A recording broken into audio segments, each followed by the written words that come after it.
அன்புக்குரியவர்களே, உயிர்த்த ஆண்டவர் அவருடைய உயிர்ப்புக்கு பிறகு ஒவ்வொருவருக்காக சென்று காட்சி கொடுப்பதை நாம் பார்த்து கொண்டிருக்கிறோம்.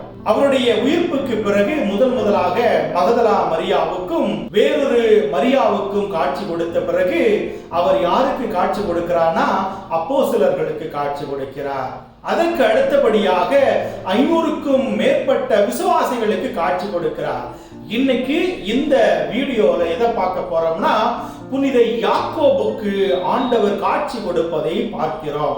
யாக்கோபு தொடக்கத்துல விசுவாசம் இல்லாத மனிதனாக, கடவுள் மீது நம்பிக்கை இல்லாத மனிதனாக இருந்தார். ஆனா இயேசுவை, அவருடைய உயிர்ப்பினுடைய சந்திப்பை நேரடியாக பார்த்த பிறகு அவர் ஒரு வாழ்விலே தெளிவு பெறுகிறார். அவருடைய வார்த்தையில் மாற்றம் வருகிறது. இதனால் வரைக்கும் சந்தேகமாக இருந்த மனிதன் சந்தேகத்திலிருந்து அவர் ஊக்கம் பெற்றவராக, விடுதலை பெற்றவராக, நம்பிக்கை இல்லாமையில் இருந்து ஒரு தெளிவு பெற்ற மனிதனாக மாறுகிறார். இந்த இஸ்ரேலில் இருந்த திருச்சபையினுடைய ஒரு தூணாக மாறுகிறார். ஆண்டவருடைய நற்செய்தி அறிவிக்கின்ற அந்த ஆதிகால திருச்சபையினுடைய ஒரு பெரிய தூணாக இவர் மாறுகிறார். அவருடைய வார்த்தையை எடுத்துக்கொண்டு பல இடங்களுக்கு போனதுனால கடைசியில இயேசுவுக்காக தன்னுடைய உயிரையே கொடுக்க முன்வருகிறார். இவை ஆண்டவருடைய புதுப்பணி காலங்கள்ல இவரோடு இருந்த அந்த குடும்பத்தார்கள் கூட இயேசுவை நம்பல. பலவிதமான கேள்வி கேட்டாங்க, சந்தேகத்தை கிளப்பி விட்டாங்க, பல தொல்லைகளுக்கு ஆளாக்கப்பட்டாங்க. அதே நேரத்தில் இயேசுவினுடைய அந்த காட்சி, அந்த சாட்சி, அந்த உயிருள்ள அந்த ஒரு சந்திப்பு இவரை எந்த அளவுக்கு மாற்றி இருக்குன்னு பாருங்க அன்புக்குரியவர்களே. கடைசி வரைக்கும் ஆண்டவருக்காக பணி செய்ய, அவருடைய போதனையை அறிவிக்கின்ற ஒரு மனிதனாக, ஒரு புனிதனாக இவரை மாற்றி இருக்கிறது. இன்னைக்கு நாம என்ன செய்ய போறோம்? நாமும் இதே சந்தேகத்தோட தான் இருக்கிறோமா? நம்பிக்கை இல்லாம தான் இருக்கிறோமா? உங்ககிட்ட சந்தேகம் இருந்துச்சுன்னா, நம்பிக்கை இல்லாத தன்மை இருந்துச்சுன்னா, இந்த சாட்சி உங்களுடைய வாழ்க்கையில மாற்றத்தை கொண்டு வரணும். உங்களுடைய எண்ணத்துல மாற்றத்தை கொண்டு வரணும். வாழ்வில மாற்றத்தை கொண்டு வரணும். கடவுள் இல்லைன்னா நாம இல்லை.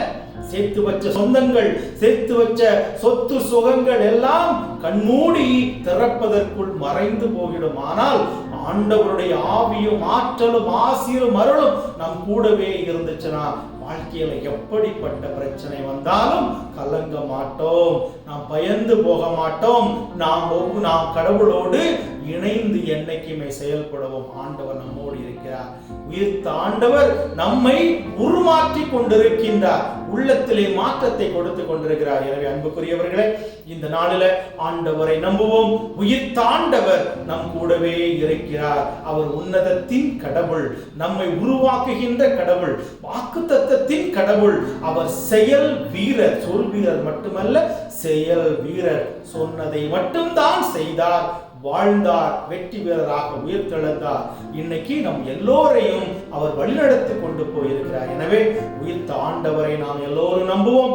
அதை பிறரோடு நாம் பறைசாற்றுவோம். இது நமக்கு கொடுக்கப்பட்ட ஒரு மிகப்பெரிய பணி. மகதலா மரியாவுக்கு முதலாக கொடுக்கப்பட்ட பணி. போய் நீ சொல் சீடர்களிடம், இயேசுவை கண்டேன், அவர் உயிர்த்து விட்டார் என்கின்ற உயிர்ப்பின் செய்தியை கொடுன்னு சொன்னார். பார்த்தீங்களா? கலிலேயாவிலே அவர்களை நான் சந்திப்பேன் என்று சொன்ன அந்த ஆண்டவர் ஒவ்வொரு நபராக சந்திக்கிறார்.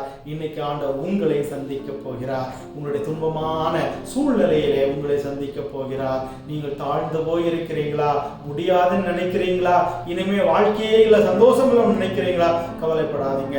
ஆண்டவரை கனமாக பற்றி கொள்ளுங்கள். அவர் உங்களை வாழ வைப்பார், வழிகாட்டுவார், உங்களுக்கு எல்லாவற்றையும் கொடுப்பார். தன் உடலையும் உதிரத்தையும் உள்ளத்தையும் கொடுத்த ஆண்டவர் உங்களுக்காக எந்த நிலைக்கும் செல்வார் என்கின்ற நம்பிக்கையில இன்னைக்கு நீங்க ஆண்டவரோட ஜெபிங்க. உங்களுடைய வாழ்க்கையில அதிசயம் கிடைக்கும். அன்புக்குரியவர்களே, இந்த காணொளி உங்களுக்கு பிடித்ததென்றால் நீங்கள் இதை உங்களுடைய நண்பர்களுக்கு அனுப்பி வைத்து தமிழ் பைபிள் டிவி யூடியூப் சேனலை சப்ஸ்கிரைப் செய்து உங்களுடைய பேர் ஆதரவை எங்களுக்கு கொடுக்குமாறு கேட்டுக்கொள்கிறேன். God bless you.